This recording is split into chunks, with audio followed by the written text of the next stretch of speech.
नमस्कार दोस्तों। तो कैसे आप लोग? आशा करता हूँ कि आप सब अच्छे होंगे और आपकी तैयारी बहुत अच्छे तरीके से चल रही होगी।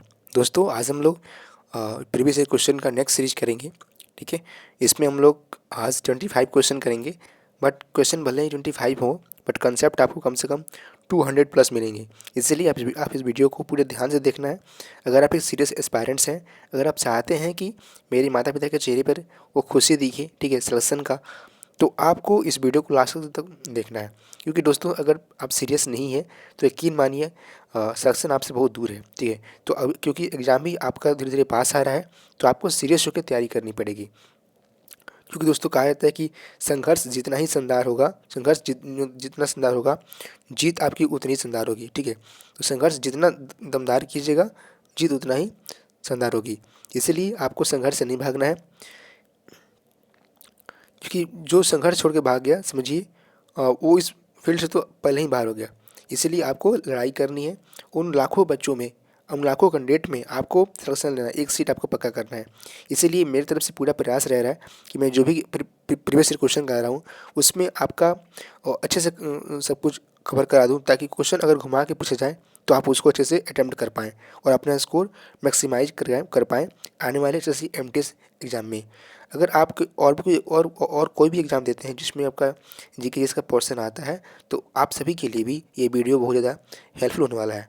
ठीक है दोस्तों, और मैं इस चैनल को सब्सक्राइब करने के लिए आपसे नहीं बोलूँगा, क्योंकि मैं जानता हूँ कि अगर आपको वीडियो अच्छा लगेगा, अगर आपको मेरा प्यार, अगर आपको मेरा डेडिकेशन अच्छा लगेगा, तो आप इस चैनल को सब्सक्राइब अवश्य कीजिएगा और उसको लाइक जरूर कीजिएगा। धन्यवाद। चलिए हम लोग फाइनली शुरू करते हैं। देखिए पहला क्वेश्चन हमारा, भारतीय संविधान का कौन सा भाग राज्य के नीति निषेध तत्वों से संबंधित है? भाग 4, भाग 5, भाग 3 और भाग 2। देखिए अगर इस बात को सही उत्तर का, तो इसका सही उत्तर क्या रहेगा दोस्तों? वो हो जाएगा ऑप्शन नंबर ए। क्या हो जाएगा? ऑप्शन नंबर ए हो जाएगा। कौन सा? तो भाग 4। भाग 4 में भारतीय संविधान में नीति निषेध तत्वों का वर्णन किया गया है और किस देश से लिया गया है? तो ये लिया गया है आयरलैंड से। दोस्तों हमारा एक ही खासियत है, जब भी हम किसी क्वेश्चन करते हैं तो पूरा उसका ऑपरेशन करके पढ़ते हैं, ऑप्शन का या कोई और भी सी इंपॉर्टेंट एक्स्ट्रा फैक्ट है उसको भी देखते हैं। और यही इस नेक्स्ट डोज वाला का खासियत है। इसीलिए मैं कहता हूँ कि आप इस अगर सीरीज से लगातार जुड़े हुए हैं तो आपकी मैक्सिमम चीज़ें इस एमसीक्यू के द्वारा ही हम लोग कवर कर लेंगे। ठीक है, तो देखिए अगर बात हो रहा है इसके किसका, राज्य के नीति निर्देशक तत्वों के बारे में, तो आपको याद रखना है ये संविधान किस भाग में है? तो भाग 4 में है। किस देश से लिया गया है? तो आयरलैंड से लिया गया है। अब ये तो बात हो गई किसका, नीति निषेध तत्वों का। अब बात कीजिए मूल अधिकार का, तो मूल अधिकार किस से लिया गया है? तो आपको याद रखना किससे लिया गया है? वो लिया गया है संयुक्त राज्य अमेरिका से। और मूल कर्तव्य किस किस देश से लिया गया है? तो वो लिया गया है किससे? वो लिया गया है सोवियत रूस से। ठीक है, और मूल अधिकार का वर्णन संविधान किस भाग में किया गया है? तो भाग 3 में आपको याद रखना है। ठीक है, और चलिए अब हम लोग क्या करेंगे कि इससे जितने भी इंपॉर्टेंट पॉइंट्स बन रहे हैं उसके ऊपर देख लेते हैं। किसके? तो डीपीएसपी से। चलिए आइए उसके बाद देख लेते हैं। देखिए अब हम जितने इंपॉर्टेंट पॉइंट पढ़ेंगे, आपको याद रखना दोस्तों, राज्य के नीति निषेध तत्व सिद्धांत का वर्णन संविधान की भाग 4 में अनुच्छेद 36 से 51 तक किया गया है। इसकी प्रेरणा आयरलैंड के संविधान से मिली है। इसे न्यायालय द्वारा लागू नहीं किया जा सकता, यानी इसे एक वैधानिक शक्ति प्रदान नहीं है। किंतु फिर भी ये इस भाग में मतलब मैक्सिमम देश के शासन के मूलभूत में लागू किया गया है। और यानी भारतीय संविधान के अनुसार राज्य का नीति निषेध तत्व शासन के लिए आधारभूत है। ठीक है, आपको इसको याद रखना है। और बाकी मैं आपको बता ही दिया कि इसमें कुछ इंपॉर्टेंट अनुच्छेद है जिसको आपको याद रखना है। जैसे अनुच्छेद 39 में इस आर्थिक न्याय की बात की गई है। ठीक है, और अनुच्छेद अनुच्छेद 38 में क्या कहा गया है कि राज्य लोक कल्याण के अभिवृद्धि के लिए सामाजिक व्यवस्था बनाएगा, इस कहा गया। अच्छा, इसमें एक और है यूनिफॉर्म सिविल कोड। ठीक है दोस्तों, आपको याद रखना है कि यूनिफॉर्म सिविल कोड का वर्णन किस संविधान के मतलब किस अनुच्छेद में किया गया है? तो अनुच्छेद 39 का घ। और एक और इसमें अनुच्छेद इंपॉर्टेंट है, अनुच्छेद 40 याद रखिएगा। इसमें क्या है? तो इसमें ग्राम पंचायतों का संगठन के बारे में बताया गया। किसमें? अनुच्छेद 40 में। ठीक है। और यूनिफॉर्म सिविल कोड का वर्णन किस में किया गया, तो यूनिफॉर्म सिविल कोड का वर्णन किया गया 1944 में। तो देखिए इसमें आपका मुख्यतः नीति निषेध तत्वों से 3 अनुच्छेद बहुत ही महत्वपूर्ण है, आपको याद रखना है कौन कौन सा। तो अनुच्छेद 39 का घ, जिसमें ये कहा गया है कि स्त्री पुरुष के लिए दोनों के लिए समान कार्य के लिए समान वेतन दिया जाएगा। और अनुच्छेद 40 में क्या कहा गया है कि ग्राम पंचायतों का गठन का बात किया गया है। और अनुच्छेद 44 में तो इसमें यूनिफॉर्म सिविल कोड की बात की है। तो आपको 3 चीज़ें वेरी इंपॉर्टेंट है, उसको आपको याद रखना है, ठीक है दोस्तों। ये रहा कंप्लीट डिस्कशन इस क्वेश्चन का, ठीक है। और आशा करता हूँ आपको बेहद बेहद ही पसंद आ रहा होगा। चलिए बढ़ते हैं अगले क्वेश्चन में। अगला क्वेश्चन क्या कह रहा है, वो कह रहा है कि निम्न में से कौन एक प्रसिद्ध भारतीय पार्श्व गायक के साथ एक अभिनेता भी थे। काशीनाथ घाणेकर, किशोर कुमार, प्रणब मुखर्जी, सुनील छेत्री, ठीक है। अब देखिए दोस्तों, सबसे पहले वीडियो को पॉज कीजिए और अपना खुद से आंसर पहले ढूंढिए, ठीक है। चलिए आशा करता हूँ कि आपने से किया होगा। अब चलिए हम लोग इसके आंसर के बारे में चलते हैं। देखिए इसका आंसर क्या है दोस्तों, हो जाएगा कौन सा, बी नंबर। कौन सा, बी नंबर, किशोर कुमार, ठीक है। अब जो दोस्तों बात किसकी हो रही है, पार्श्व गायक की, गायक का वादक का इससे बात हो रहा है। तो आइए हम लोग एक बार जितने इस इम्पोर्टेंट फैक्ट्स उसको देखते हैं। देखिए आपको याद है दोस्तों, जितने प्रमुख वादक हैं उसका देख लीजिए एक बार। जैसे सितार का देखिए, सितार के पंडित रविशंकर, विलायत खां, बंदे हसन, उमाशंकर मिश्र, ये सब लोग सितार वादक हैं। और तबला वादक याद रखिए, जाकिर हुसैन, लतीफ़ खां, ठीक है, किशन महाराज, फयाज़ खां, शुभिंदर सिंह। अगर है बांसुरी का याद रखिए, कौन सा, पन्नालाल घोष, हरिप्रसाद चौरसिया, बी कुंजमणि, एन नीला, राजेंद्र प्रसन्ना, राजेंद्र कुलकर्णी। तो देखिए नाम का कहना है, राजेंद्र कुलकर्णी, हरिप्रसाद चौरसिया और पन्नालाल घोष, ये तीनों की सुनीत है तो बांसुरी से, ठीक है। आगे बढ़ते हैं। सरोद में याद रखिए, अमजद अली खान, अली अकबर खां, अलाउद्दीन खां, हाफिज़ खां, विश्वजीत राय चौधरी, जरीन दारूवाला और मुकेश शर्मा।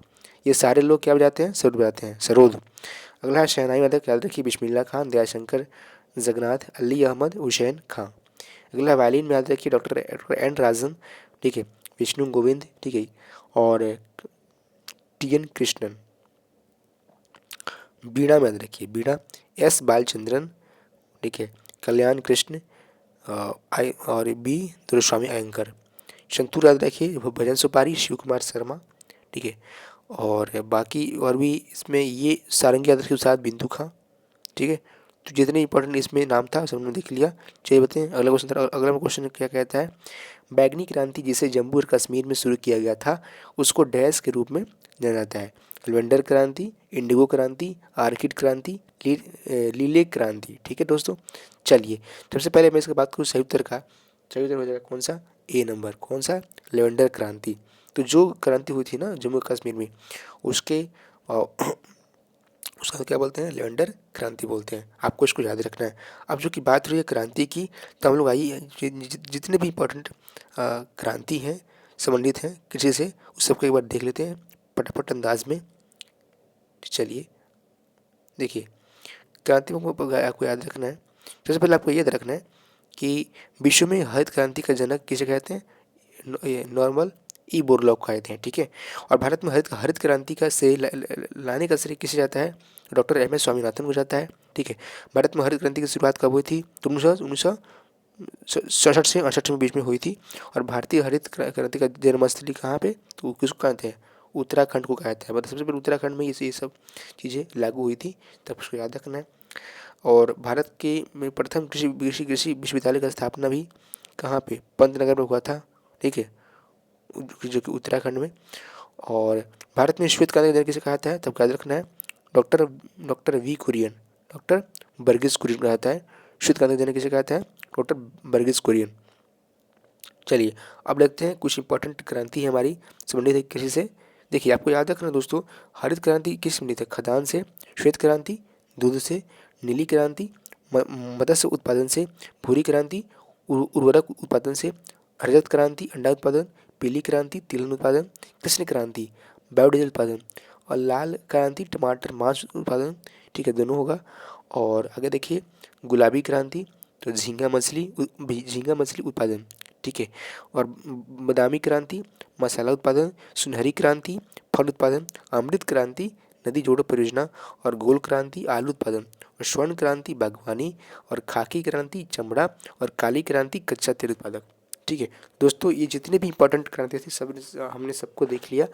और इससे इशू कहते हैं कि स्मार्ट तरीके से पढ़ाई करना। ठीक है, क्योंकि अभी जैसे दौर चल रहा है उसमें आपको हार्डवर्क नहीं करना, आपको स्मार्ट वर्क करना है। क्या पढ़ना है क्या छोड़ना है भी बहुत ज़रूरी है।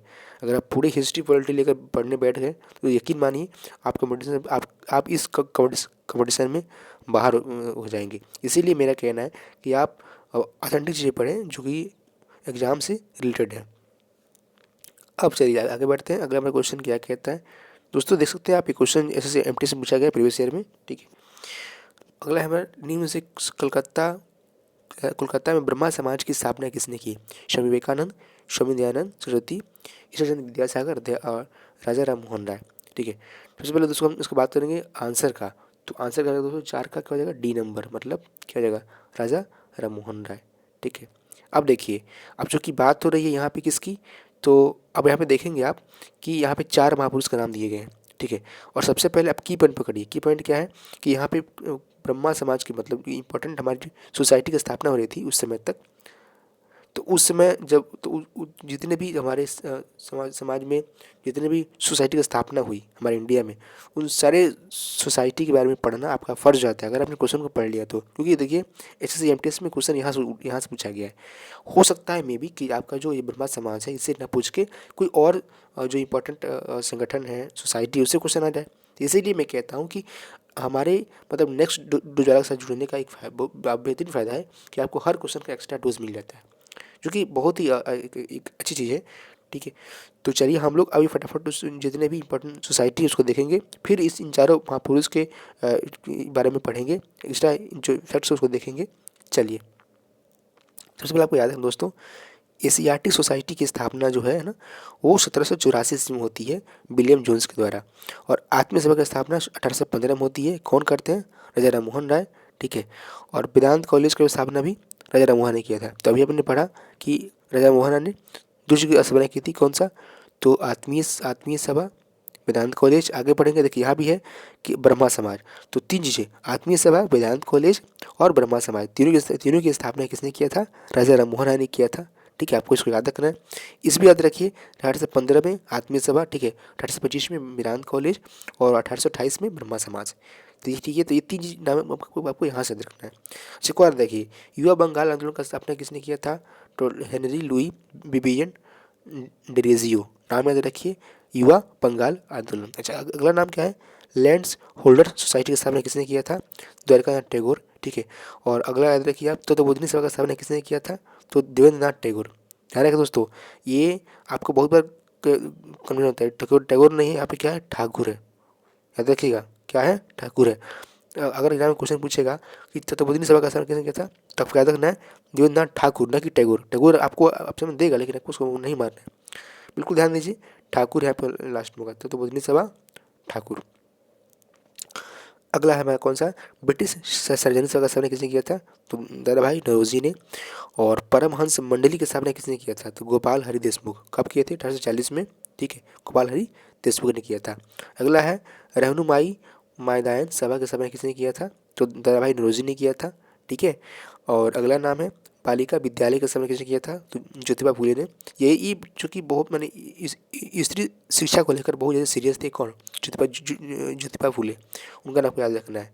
ठीक है, चलिए आगे बढ़ते हैं। अगला कुछ और भी देख लेते हैं, जैसे अगला आपको याद रखना है ब्रिटिश इंडियन एसोसिएशन का स्थापना किसने किया था? तो राजेंद्र लाल और राधाकांत देव ने किया था। अगला है मोहम्मदन एंग्लो लिटरेरी सोसाइटी की स्थापना किसने किया था? तो अब्दुल लतीफ़ ने किया था। और साइंटिफिक सोसाइटी की स्थापना किसने किया था? तो सर सैयद अहमद खान ने किया था।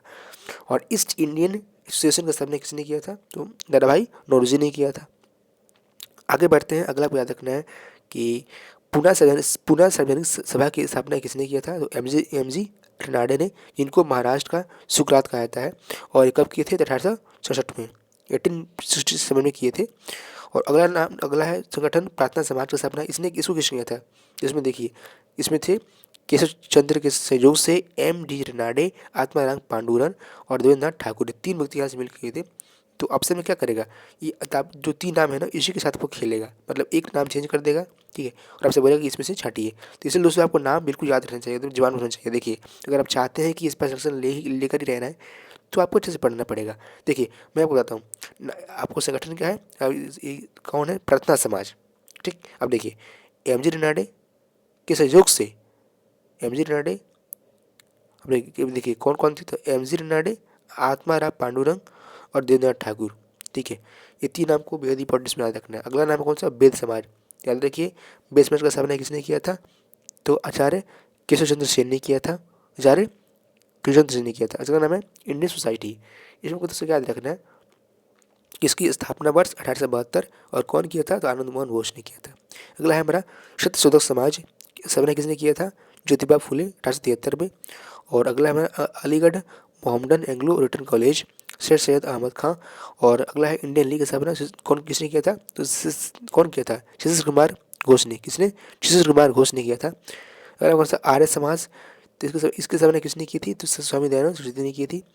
और थियोसॉफिकल सोसाइटी की स्थापना किसने की थी, तो मैडम ब्लास्की और कर्नल अलकॉट ने कब किया था, 1875 में। कब, 1875 में किया था।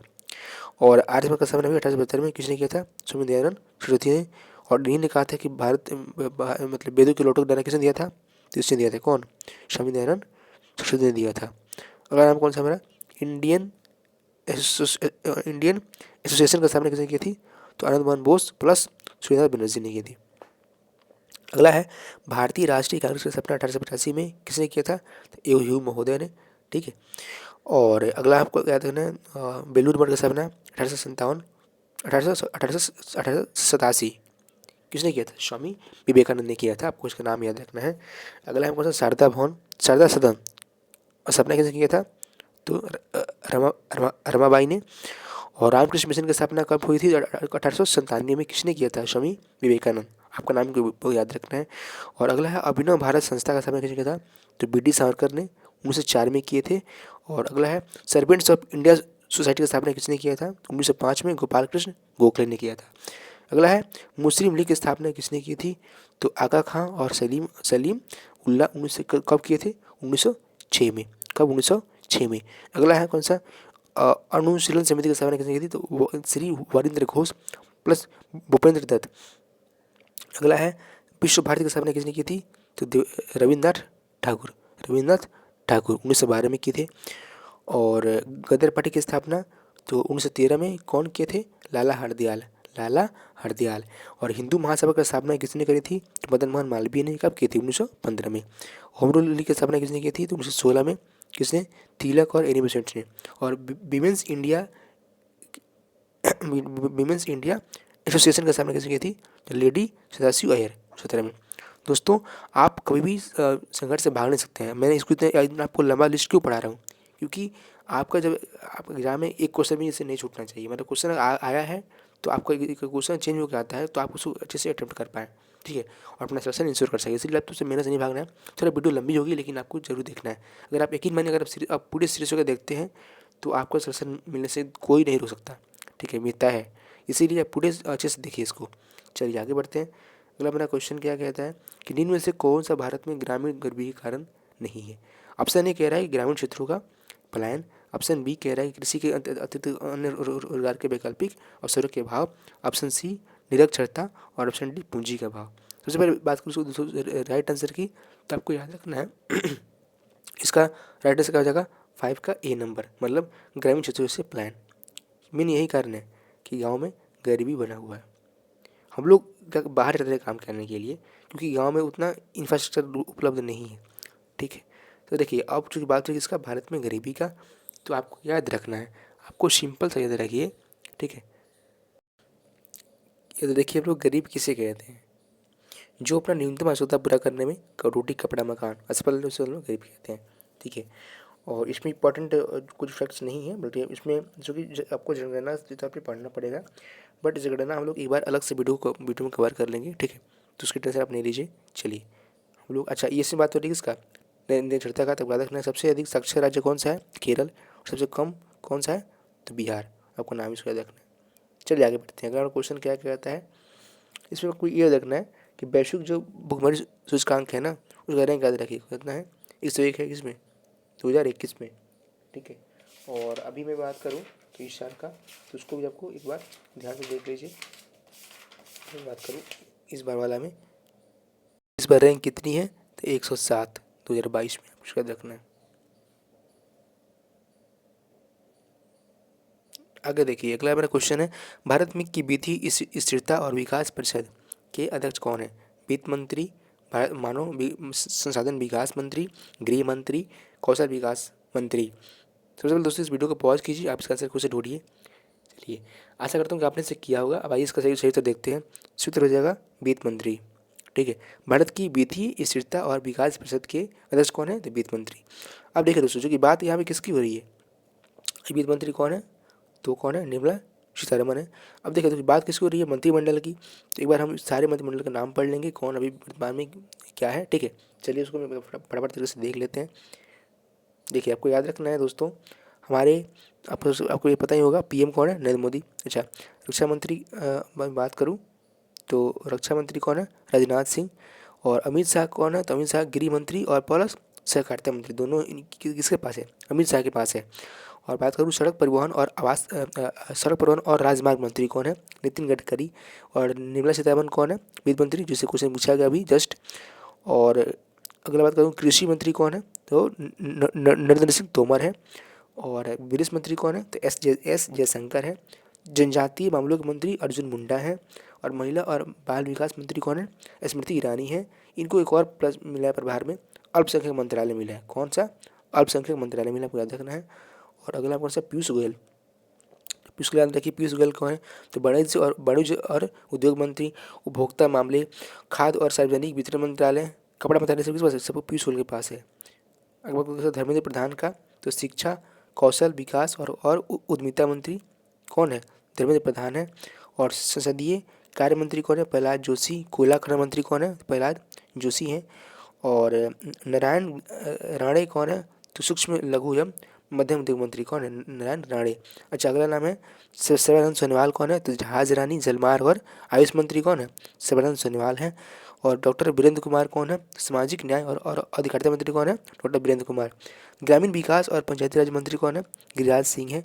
और नागरिक उड्डयन मंत्री प्लस इस्पात मंत्रालय, ये किसको दिया गया है? ये दिया गया है ज्योतिराव सिंधिया। ठीक है, ज्योतिराव सिंधिया को दिया गया है। अगला है अश्विनी वैष्णव, ये कौन है? तो रेल मंत्री, संचार और सूचना प्रौद्योगिकी मंत्री, दोनों प्रभार किसके पास है? अश्विनी वैष्णव के पास है। अगला है पशुपति पारस, ये कौन है? ये खाद्य प्रसंस्करण और उद्योग मंत्री है। कौन? पशुपति पारस। अगला है जल शक्ति मंत्री, ये कौन है? तो गजेंद्र सिंह शेखावत। अगला नाम है कानून एवं न्याय मंत्री कौन है? तो किरण रिजिजू। कौन है? कानून किरण रिजिजू। और विद्युत और नवीकरणीय ऊर्जा मंत्री राजकुमार सिंह। और हरदीप सिंह पुरी पेट्रोलियम एवं प्राकृतिक गैस मंत्री। और मनसुख मंडाविया स्वास्थ्य एवं परिवार कल्याण संसाधन एवं उर्वरक मंत्री हैं। ठीक है दोस्तों, इसमें जितने इंपॉर्टेंट नाम थे मंत्रालय का, उस सबको हमने अच्छे से पढ़ लिया है। आपको उससे याद रखना है ना कि इसको कौन से एक्स्ट्रा प्रभार मिला है। जैसे आप याद रखिए, ज्योतिराव सिंधिया का वेरी इंपॉर्टेंट है, इनको मिला है इस्पात मंत्रालय का प्रभार मिला है। और एक और नाम ऊपर था, उसको देखिए आपको यहाँ पे, हाँ यहाँ पे स्मृति ईरानी को क्या मिला है? तो अल्पसंख्यक मंत्रालय प्लस महिला और बाल विकास मंत्री, दोनों किसको मिला है? स्मृति ईरानी को। एक और नाम याद रखिए ऊपर में यहाँ पर है कि अमित शाह को गृह मंत्री तो है ही, साथ में उनको सहकारिता का भी प्रॉब्लम है। दोस्तों से क्वेश्चन काफ़ी बार पूछा गया है। तो गृह मंत्री और सहकारिता मंत्री दोनों कौन है? अमित शाह। ठीक है, चलिए हम लोग बढ़ते हैं अगले क्वेश्चन पे। अगला क्वेश्चन क्या कहता है? द ग्रेट इंडियन नोबेल प्रसिद्ध राजनेता डैश द्वारा लिखा गया है? वरुण गांधी द्वारा, डेरेक ओब्रायन, A.K. एंटनी और शशि थरूर। दोस्तों सबसे पहले बात करूँ राइट आंसर का, तो देखिए क्या हो जाएगा? वो हो जाएगा ऑप्शन नंबर डी। क्या था दोस्तों? किसे लिखा है? शशि थरूर ने। ठीक है, अब जो कि बात हो रही है किसकी? बुक और ऑथर की। तो आइए, ये तो इंपॉर्टेंट बुक और ऑथर है, उसका नाम एक बार फटाफट अंदाज में देख लेते हैं। देखिए, आपको इसमें मुझे बहुत अच्छे से याद रखना है दोस्तों। हाँ, मलिक मोहम्मद जायसी की पुस्तक है, कौन सा? पद्मावत है। और आईन अकबरी, अकबरनामा अबुल फजल ने लिखा है।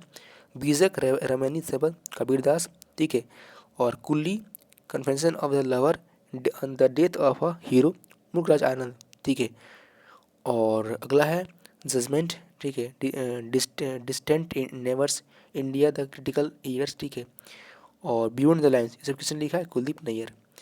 और काजी अगर बोलते तो देखिए डिवाइन लाइफ याद रखिए शिवानंद, ठीक है। गोदान, गबन, कर्मभूमि, रंगभूमि किसने लिखा? प्रेमचंद्र। अगला नाम कौन सा हमारा? अनटोल्ड स्टोरी किसने लिखा है? B M Kaul, B M Kaul. और अगला नाम कौन सा? कितनी नावों में कितनी बार, अगेन ने लिखा है। और गोल्डन थ्रेशोल्ड किसकी बुक है? गोल्डन थ्रेशोल्ड हो गया, ब्रोकन विंग्स हो गया, इस दोनों किसने लिखा है? ये दोनों लिखा है सरोजिनी नायडू ने। Golden threshold plus broken wings किसने लिखा? सरोजिनी नायडू ने, आपका नाम याद रखना है। अगला है दादा कामरेड, ये किसने लिखा है? तो ये लिखे हैं यशपाल, किसने? यशपाल ने। अगला है पल्लव प्लव चिदम्बरा, ये किसने लिखा है? तो ये लिखे हैं स्मितानंदन पंत ने लिखा है। अगला है हमारा कुरुक्षेत्र, किसने? कुरुक्षेत्र उर्वशी किसने लिखा? श्यामधारी सिंह दिनकर ने। अगला है the dark room, Malgudi days, ठीक है। My days, the vendor of sweets, ठीक है। और talisman, waiting for Mahatma, the English teacher, ये सब किसने लिखा है? ये सब लिखा है आर के नारायण ने। आर के नारायण की पुस्तक है, आपको इसको याद रखना है। अगला है नेचर क्योर, किसने लिखा है? तो नेचर क्योर लिखा है मोरारजी देसाई ने, किसने? मोरारजी देसाई ने लिखा है। और वेटिंग फॉर महात्मा किसने लिखा? आर के नारायण ने। अगला है कौन सा? चंद्रकांता, ये किसने लिखा है? तो देवकीनंदन खत्री ने। और अगला नाम है चरित्रहीन देवदास, ये किसने लिखा? शरदचंद्र चट्टोपाध्याय ने। अगला देखिए एनी एनिहिलेशन ऑफ कास्ट, ठीक है। वेटिंग फॉर अ वीज़ा, ठीक है। Who were the Shudras, Pakistan of the partition of India, thoughts on Pakistan, riddles in Hinduism, the पॉलीग्रामर, the Buddha and Karl Marx, India and communism, the evolution of provincial finances, ठीक है। अगला इसमें book नाम है स्टेट्स ऑफ माइनॉरिटीज़, ठीक है। पीपल एट बे, कर्म, ये किस सब इस सारे बुक किसने लिखा है? ये लिखा doctor Bhimrao Ambedkar. Very very important, आपका नाम याद रखिए। सारे बुक्स को एक बार फिर से पढ़िए और सारा नाम याद रखिए, इसे क्वेश्चन में बहुत बार पूछा गया है।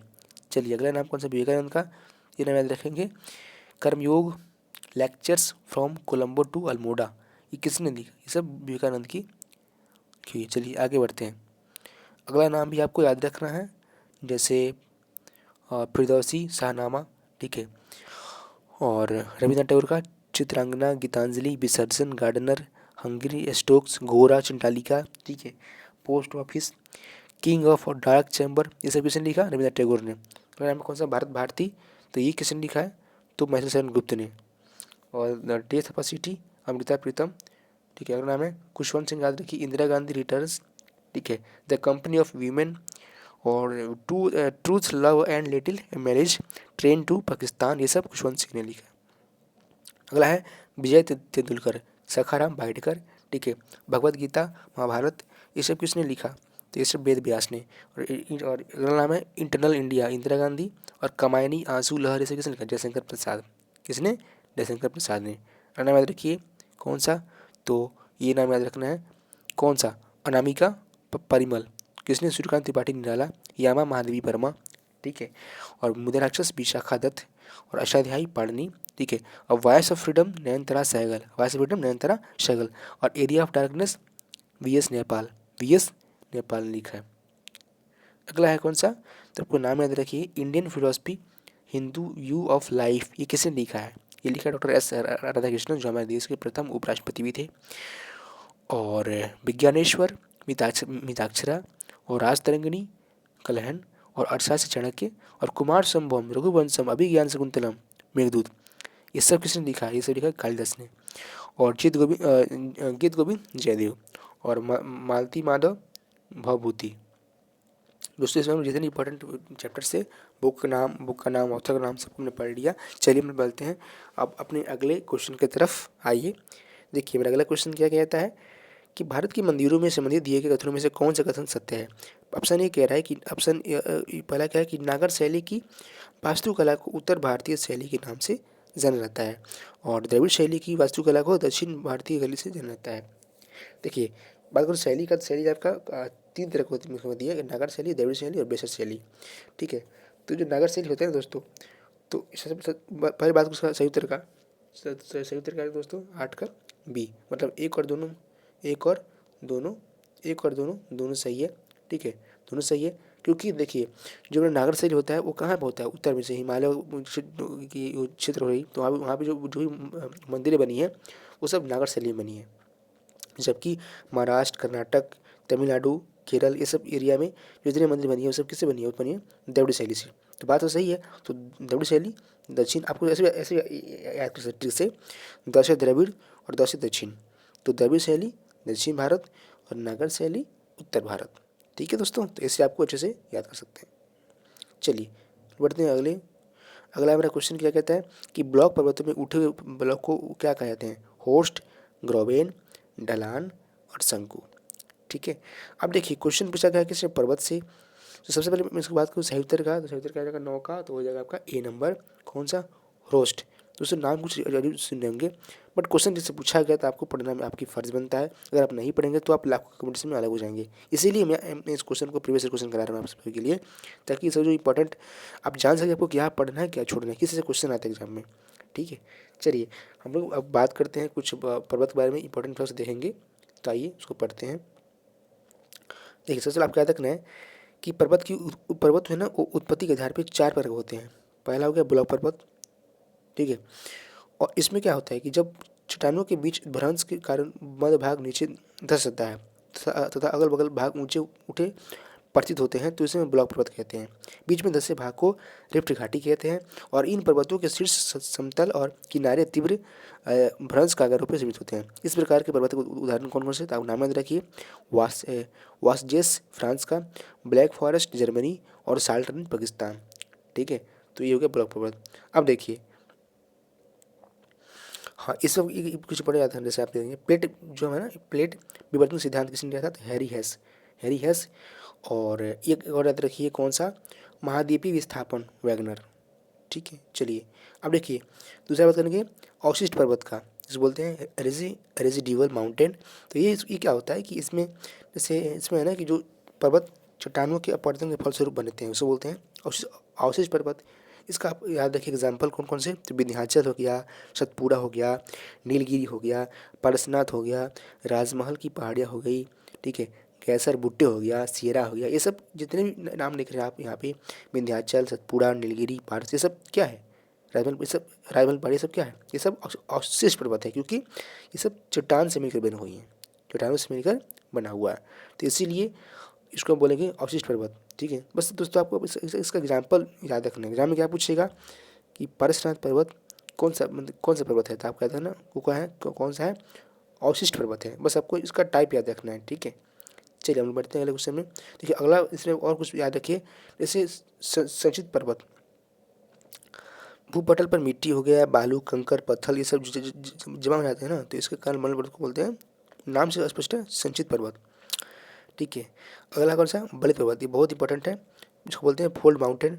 इसमें क्या होता है कि पृथ्वी की आंतरिक शक्तियों का से धरातल की चट्टानों की से मुड़ जाने के बनते हैं। नाम ही है बलित पर्वत, मुड़ा हुआ फोल्ड, और जिन पर असंख्य अपनतियाँ और अविनतियाँ होती हैं। इसका नाम याद रखिए कौन सा? हिमालय क्या है?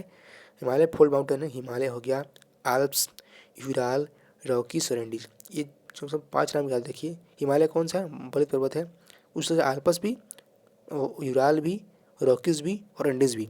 तो 5 नाम हो गए, Himalaya, Alps, Ural, Rockies, Andes. इस पाँच पर्वत कौन सा है? ये सब सब किसके टाइप हैं? तो ये सब हैं फोल्ड माउंटेन के। तो अभी जो माउंटेन हमने 4 प्रकार के पढ़े, आपको एक बार फिर से मैं बता दूँ। पहला हमारा कौन था? ठीक है, पहला हमारा कौन था? आपको याद रखना है, ब्लॉक पर्वत, इसका एग्जाम्पल हमने देख लिया। दूसरा हमारा पर्वत कौन था? अवशिष्ट पर्वत, इसका भी एग्जाम्पल हमने देख लिया। तीसरा कौन था? संचित पर्वत। ठीक है, और चौथा था बड़ी पर्वत, जिसके बारे में हमने पढ़ लिया। चलिए, और यहाँ पे नोट में बोला है कि विश्व की विशाल बलित पर्वतों की रचना आज से लगभग 30 मिलियन वर्ष पूर्व हुई थी।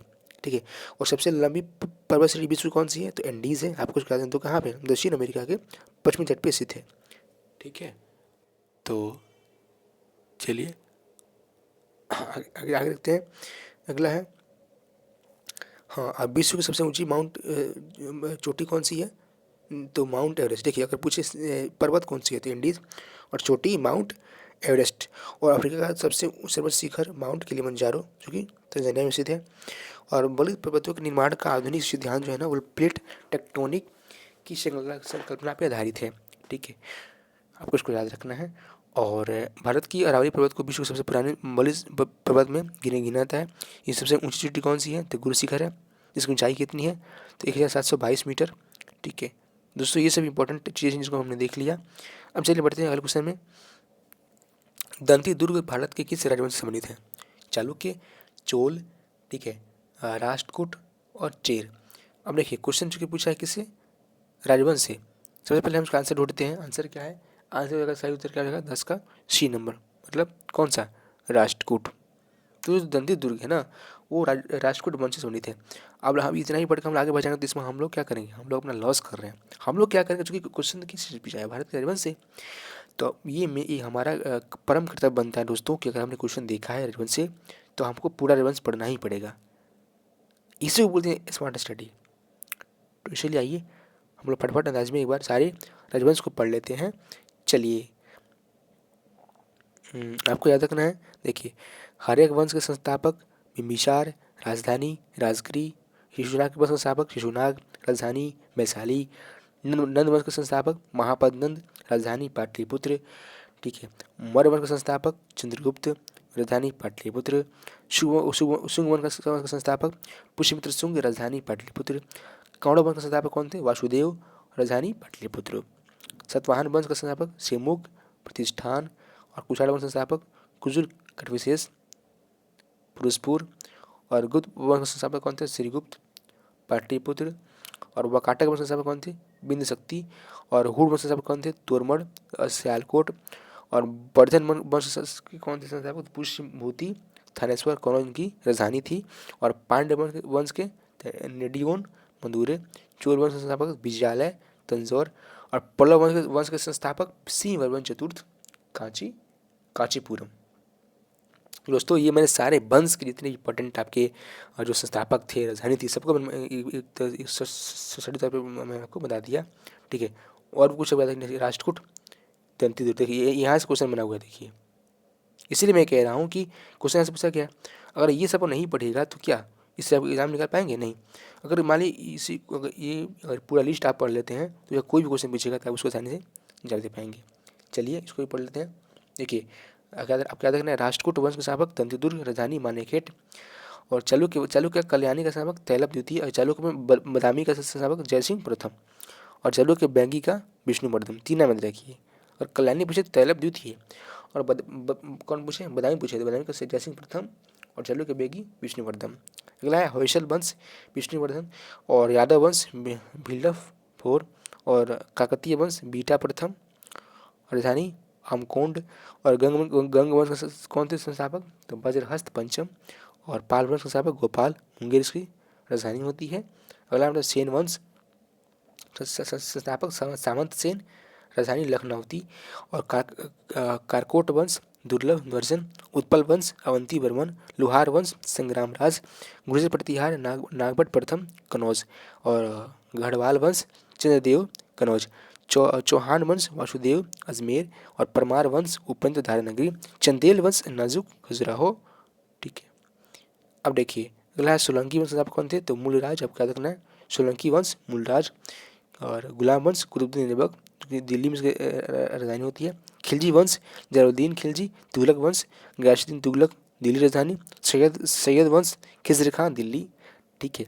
और लोधी वंश बहलोल लोधी, हाँ दिल्ली। और शंकर वंश हरिहर बुक्का, विजयनगर। सालू वंश नरसिंह, विजयनगर। और तुल्लू वंश वीर नरसिंह, विजयनगर। आरवेडु वंश तिरुमल, पेनुकोंडा।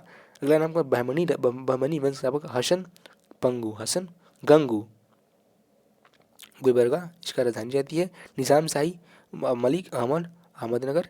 और इमाद शाही फतेहुल्ला इमादनगर, बरार। और अगला इंपॉर्टेंट देखेंगे इसमें, तो आपको याद रखना है कौन सा? मुगल वंश बाबर, दिल्ली आगरा। और भोंसले वंश शिवाजी। और राजधानी कहाँ पे? रायगढ़। अगला नाम क्या है? हैदराबाद के स्वतंत्र राज्य, इसकी राजधानी हैदराबाद। और कौन थे इसके संस्थापक? निज़ामुल मुल्क। दोस्तों इसमें जितने भी इंपॉर्टेंट वंश के संबंधित फैक्ट से जिसे क्वेश्चन पूछा गया सबको देख लिया है। आप दोस्तों इसको पूरे एकदम प्रेम के साथ पढ़िए, ठीक है। अगला नाम है 11 का, देखिए क्वेश्चन 11 क्या कर रहा है? बागरुम्बा किस भारतीय राज्य का लोक नृत्य है? अब देखिए लोक नृत्य से क्वेश्चन या जितने भी पुरस्कार हैं उससे या बुक से बार बार क्वेश्चन आ रहे हैं हर सेट में। इसीलिए इसको आपको अच्छे से पढ़ना है। देखिए सबसे पहले बात करूँ इसका ऑप्शन, देखिए ऑप्शन क्या दिया है, हरियाणा, कर्नाटक, असम और गोवा। तो सबसे पहले मैं ये कहता हूँ कि आप जैसे क्वेश्चन को देखें ना, तो आप सबसे पहले इस वीडियो को पॉज करें, अपना आंसर खुद से ढूंढिए, उसके बाद मैं आपका आंसर बताऊँगा। देखिए तो सबसे पहले बात करूँ इसका सही उत्तर का, तो सही उत्तर क्या जाएगा 11 का, वो हो जाएगा आपका सी नंबर, मतलब कौन सा हो जाएगा दोस्तों, असम।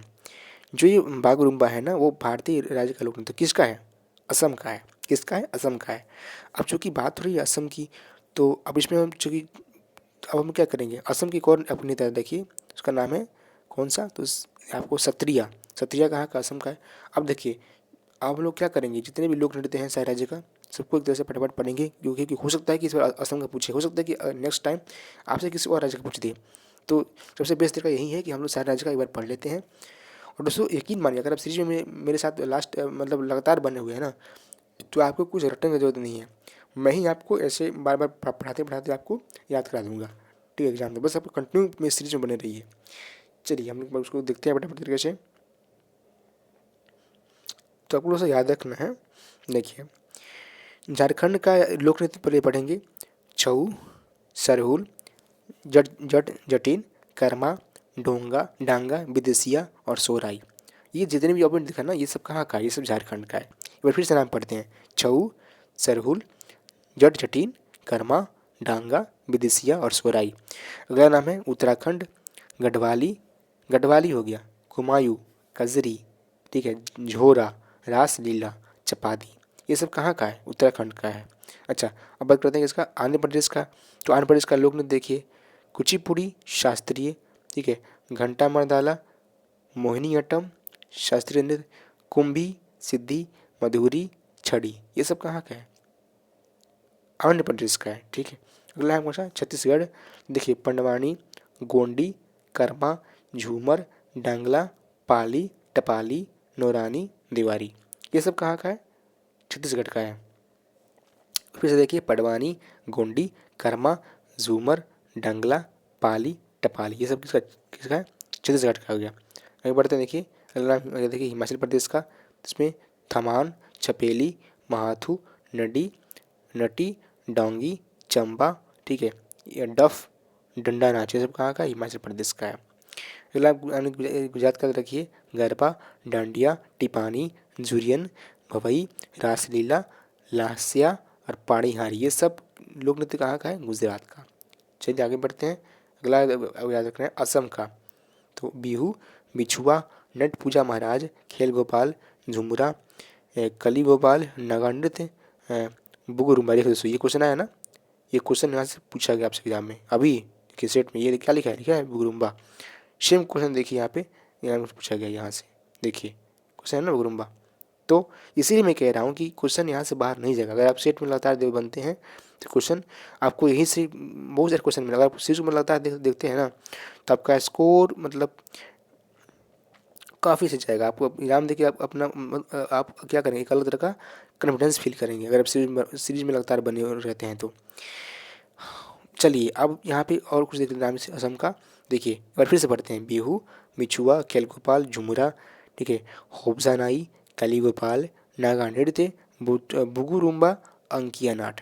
ये सब किसका है, ये सब असम का है ना। अब देखिए पश्चिम बंगाल की बात करेंगे। पश्चिम बंगाल याद रखना है, काठी, गम्भौरा, ढाली, जात्रा, बाउल, मारसिया और कीर्तन। ये सब कहाँ का है, पश्चिम बंगाल का। अगला नाम है केरल। केरल याद देखिए, कथकली, ठीक है, ओटम, थुलाल, मोहिनी अट्टम, ठीक है, काली अट्टम और पादयानी। ये सब कहाँ का, ये सब केरल का है। अगला कौन सा, मणिपुर। तो नाम याद रखिए मणिपुर का रखाल, नटराज, महाराष्ट्र, राखत। ये सब कहाँ का, मणिपुर का है। मेरा नाम कौन सा, उड़ीसा। तो उड़ीसा में याद रखना है शबोरी, धूमरा, पेंगा, मुरड़ी, छऊ। ये सब कहाँ का, उड़ीसा का है। अगला नाम याद रखिए राजस्थान का। तो देखिए राजस्थान में आपको ये याद रखना है, जैसे झूमर हो गया, घपाल हो गया, फुंदी हो गया, पनिहारी हो गया, जिंदाल हो गया, नीजा हो गया, गणगौर हो गया। ये सब कहाँ का है, ये सब राजस्थान का। दोस्तों नाम कुछ अजीब जरूर है, बट अगर आप कहते हैं ना कि करत करत अभ्यास के जड़ मध्य तुझ जान और रस्सी जावत पाते सिर पर प्रत निशान। अगर आप लगातार प्रयास करेंगे ना, तो क्या है, मतलब क्या संभव है इस दुनिया में, नथिंग इज इम्पॉसिबल, ठीक है। आप संभव है, इस दुनिया संभव है, ठीक है। मेघालय में आप देखिए, मेघालय का नाम, अच्छा अब अगर बात करें उसका महाराष्ट्र का, देखिए महाराष्ट्र में चले आए उसको देखते हैं। यहाँ पर देखिए लावड़ी, नकटा, कोली, लेझिम, गफ्फा, बोहदा, गौरैचा, ललिता, तमाशा, मोनिलिज्म और पवाडा, ये सब किसका है? ये सब सारे जो दिख रहे हैं ये सब क्या है? महाराष्ट्र का है। दोस्तों अपनी ट्रिक भले ही अपने पढ़ा होगा, बट मेरा मानना है कि ट्रिक आपका एग्जामिनेशन में हेल्प उतना नहीं करता है, क्योंकि एग्जामिनेशन में एक्स्ट्रा प्रेशर होता है। तो आप कोई भी ट्रिक पढ़ लीजिए ना, आपका ट्रिक वहाँ पे काम नहीं आने वाला। मैंने काफ़ी सारे कैंडिडेट को देखा है जिन्होंने ट्रिक को पढ़ के गए और वहाँ पे एग्जाम में गए तो बोले सर वहाँ पे हमने मतलब क्वेश्चन को अटैम्प्ट किया था, उसमें नाम याद आ रहा था, बट ट्रिक वहाँ पे मतलब उस समय तक जब क्वेश्चन सामने आया तो ट्रिक दिमाग से गायब हो गया। तो इसीलिए मैं कहता हूँ कि आप हमेशा फोकस कीजिए किस कंसेप्ट पे, मतलब बार बार रिविजन कीजिए, ठीक है। अगर आपके जबान में, अगर आप जबान से ये सारे वर्ड्स एक बार गुजर गए ना, तो आपको अचानक लगेगा कि ये जरूर इससे संबंधित है। आप नाम जरूर पकड़ लीजिएगा, कोई भी ना पूछेगा, राज्य का नाम से जरूरी उसको पकड़ लीजिएगा। इसीलिए मैं कहता हूँ कि बार बार मेरे साथ आप क्या कीजिए, पढ़िए, रिविज़न कीजिए, बार बार वीडियो देखिए, बार बार बुक्स पढ़िए। क्योंकि क्या है कि जितने आप रिसोर्स कम रखेंगे, बार बार रिवाइज करेंगे, उतना ही ज़रा आपका सिलेक्शन का चांस रहेगा। और नाम है कौन सा? मेघालय का। देखिए मेघालय में पढ़ते हैं लाहो, बांग्ला आदि सब कहाँ है? मेघालय का है। अगला है मांडी, जागौर, खोल, ढक्कन, ये सब कहाँ का है? गोवा का। अगला नाम है कहाँ का? अरुणाचल प्रदेश का। मुखौटा नृत्य, युद्ध नृत्य, ये सब कहाँ का है? अरुणाचल प्रदेश का। और कर्नाटक यक्षगान, कुनीता, कारगो, लाम्बी, बीरगासे, ये सब कहाँ का है? कर्नाटक का। नागालैंड का याद रखिए चोंग, खैवा, लीम, नुराली, ये सब कहाँ का? नागालैंड का। पंजाब का याद रखिए भांगड़ा, गिद्धा, डफ, धमाल, ये सब कहाँ का है दोस्तों? पंजाब का है। मिजोरम का याद रखिए खानकट्टम, पाखोली पाखोपीला, चेरोकॉन, ये सब कहाँ का है? मिजोरम का। और अगला है जम्मू कश्मीर का, तो याद रखिए हिकात, मंदजास, ठीक है, कुद, दंडी नाच और दमोली, ये सब कहाँ का है? जम्मू कश्मीर का। अब देखिए तमिलनाडु का भरतनाट्यम, कुमी, कोलटम, कांवड़ी। और अब याद रखिए इसका उत्तर प्रदेश का, तो याद रखिए यहाँ का रासलीला, नौटंकी, झूला, कजरी, ठीक है, जदा, चचरी, ये सब कहाँ का है? वहाँ का। अच्छा कुछ और नाम इसमें है आपको बाकी मतलब नहीं है, लेकिन ये याद रखिए कौन सा? साथिया कहाँ का है? लोक कला, तो गुजरात का है। रंगोली महाराष्ट्र का। मेहंदी राजस्थान। चलिए हम लोग आगे बढ़ते हैं। हमारा नेक्स्ट क्वेश्चन है, उसको पढ़ेंगे 12 नंबर। प्रति दोस्तों अब मेरा वीडियो थोड़ा लंबा जरूर होगा, बट आप यकीन मानिए अगर आप सीरियस स्टूडेंट हैं तो आपको इसको देखना ही पड़ेगा, ठीक है। बाकी बहुत सारे ऐसे भाई लोग होते हैं जो आए और थोड़ा सा देखे और भागे। तो मैं एक कहना चाहूँगा कि इस मतलब एक सरकारी जॉब पाना आपके लिए, खासकर उनके लिए उतना आसान नहीं है जो कि हमेशा मतलब क्या मतलब वही क्या बोलते हैं उसको, ऊपर से पढ़ते हैं। आपको गहराई में जो समझना पड़ेगा। अब देखिए क्वेश्चन क्या कर रहा है कि प्रति इकाई क्षेत्रफल की व्यक्ति की संख्या डैश का माप कर देती है। जनसंख्या घनत्व, जनसंख्या लिंगानुपात, जनसंख्या आवागमन, जनसंख्या वृद्धि दर। दोस्तों मैं बात करूँ राइट आंसर का, तो इसका आंसर 12 का ए नंबर जनसंख्या घनत्व का, ठीक है। अब देखिए चूंकि बात हो रही है किसकी? जनसंख्या की, तो आपको इसको कुछ इंपॉर्टेंट पॉइंट्स इसको याद रखनी है, ठीक है। बात करूँ इसमें एक चीज़ ध्यान रखिए, कौन सा? लिंगानुपात वाला। हाँ, आपको इसका डाटा याद रखना है। इसमें आपको याद रखना है कि जो जो आपका जेंडर गैप इंडेक्स है, ठीक है, तो जेंडर गैप इंडेक्स जो है उसको कौन जारी करता है? तो आपको इसमें कौन जारी करता है इसका, इसमें इंडिया का रैंक कितना है, ठीक है। देखिए इसको जारी करता है विश्व आर्थिक मंच, ठीक है। इसमें सबसे टॉप अभी कौन है? आइसलैंड है, ठीक है। और इंडिया का रैंक कितना है? 135, इसको याद रखना है, ठीक है। चलिए अब आगे बढ़ते हैं। अगला हमारा क्वेश्चन क्या कहता है? नेक्स्ट क्वेश्चन है कि असम का अम्बुबाची त्यौहार प्रतिवर्ष किस महीने मनाया जाता है? मार्च, दिसंबर, जनवरी और जून। देखिए इसका आंसर कर देगा, तेरे का आंसर कौन सा? D number. कौन सा? डी नंबर, जून। अब देखिए दोस्तों क्वेश्चन किससे पूछा हुआ है? तो पूछा हुआ है त्यौहार से, लेकिन हम लोग क्या करेंगे, इतने भी त्यौहार तो एक है ना, असम का पूछा हुआ है अम्बुबाची, बट हम लोग सारे राज्य का त्यौहार फटाफट तरीके से पढ़ लेंगे। तो ये क्वेश्चन घुमा के पूछेगा तो जाएगा कहाँ? कहाँ से पूछेगा, मतलब कहाँ से पूछेगा यार? चलिए हम लोग फटाफट तरीके से पढ़ लेते हैं। आइए आपको याद रखना दोस्तों, लोसार महोत्सव, ठीक है, स्पुतनिक गस्टर महोत्सव लद्दाख, खेलो इंडिया जास्कर, बिट्स स्पोर्ट्स महोत्सव जास्कर कारगिल, संगोई महोत्सव मणिपुर, भारत ड्रोन महोत्सव नई दिल्ली, हॉर्नबिल महोत्सव नागालैंड, और डोल उत्सव या डोल यात्रा कहाँ का है, ये है या कोबिता महोत्सव, ये पश्चिम बंगाल का है, याद रखना पश्चिम बंगाल का है। अगला है चाप चार कूट महोत्सव मिजोरम, ठीक है। और शीतल षष्ठी रज पर्व बाली यात्रा, नुआखाई ये सब किसका है, ये सब उड़ीसा का है। शीतल शीतल षष्ठी हो गया, रज पर्व हो गया, बाली यात्रा हो गया, नुआखाई हो गया, बोईता बंदना हो गया, सब किसका है, उड़ीसा का है। अगला है लेवेंडर कंचोथ अहबल हेरत पुरस्कार, ये सब जम्मू कश्मीर का है। भारत भाग विविधता महोत्सव ये कहाँ मनाया गया है, लाल किला नई दिल्ली में। आदि महोत्सव कहाँ मना दोस्तों, ये मध्य प्रदेश में मनाया गया है। 40वां हुनर हाट 2022 महोत्सव क्या काला घोड़ा महोत्सव ये सब कहाँ मनाया गया, मुंबई महाराष्ट्र में। अगला नाम है रथ सप्तमी महोत्सव, तो आंध्र प्रदेश। और अम्बुबाची मेला, देखिए क्वेश्चन क्या है, अम्बुबाची मेला बेखो उत्सव, ठीक है। कटी बिहू अगला नाम है कौन सा, बोहांग बिहू, ये सब किसका, असम का है। और अगला है पर्याय महोत्सव, देखिए इस क्वेश्चन आया ना, ये लिखा है अम्बुबाची, देखिए क्वेश्चन आपसे इसी यहीं से क्वेश्चन बना हुआ है आपके एग्जाम में, देखिए बना है यह अम्बुबाची। इसीलिए मैं कहता हूँ कि क्वेश्चन से बाहर नहीं जाएगा अगर आप इस चीज़ को लगातार फॉलो करते हैं। आपको उसे पढ़ना वही है जो जिससे एग्जाम क्वेश्चन बनता है, फालतू पढ़ने से कोई फायदा है नहीं। चलिए अब देखिए यहाँ पे अम्बुबाची मेला हो गया, अब इसको याद रखना है असम। और पर्याय महोत्सव करावली महोत्सव कंबाला उत्सव ये सब कहाँ का है, कर्नाटक का है। त्रिशूरी पूरम महोत्सव ये सब कहाँ का है, केरल का। और अंतर्राष्ट्रीय योग महोत्सव ऋषिकेश, और सरहुल त्यौहार झारखंड, और मेदराम जात्रा महोत्सव तेलंगाना, और खाची महोत्सव त्रिपुरा, और 15वां तोसाली राष्ट्रीय फिल्म मेला ये सब कहाँ है, भुवनेश्वर। और चौथा वैश्विक आयुर्वेद महोत्सव कोची, और स्ट्रॉबेरी महोत्सव झांसी, ठीक है। और नाम याद रखिए कौन सा है, देखिए नौवा नॉर्थ ईस्ट फेस्टिवल ये कहाँ, गुवाहाटी आसाम में। और अंतर्राष्ट्रीय सरस्वती महोत्सव हरियाणा, और आम महोत्सव लखनऊ उत्तर प्रदेश, कलरव पक्षी महोत्सव बिहार, और वाचुंगा महोत्सव आपका असम में हो जाएगा। और अगला नाम है साओ जोआओ उत्सव ये हो जाएगा, या इसको सिगमो बोलते हैं, शिगमो ये सब कहाँ का है, गोवा का है। और मारबत उत्सव नागपुर, और अंतर्राष्ट्रीय सेब महोत्सव उत्तराखंड, और मारू मारू महोत्सव पुष्कर मेला गढ़गौड़ पर्व, ये तीनों नाम हो गया, तीनों कहाँ का है, तीनों हो गया आपका राजस्थान का। लोशांग त्यौहार ये सब कहाँ का है, तो सिक्किम का। और 35वां सूरजकुंड अंतर्राष्ट्रीय शिल्प मेला लगा था, ये कहाँ लगा था 2022 में, ये लगा फरीदाबाद हरियाणा में।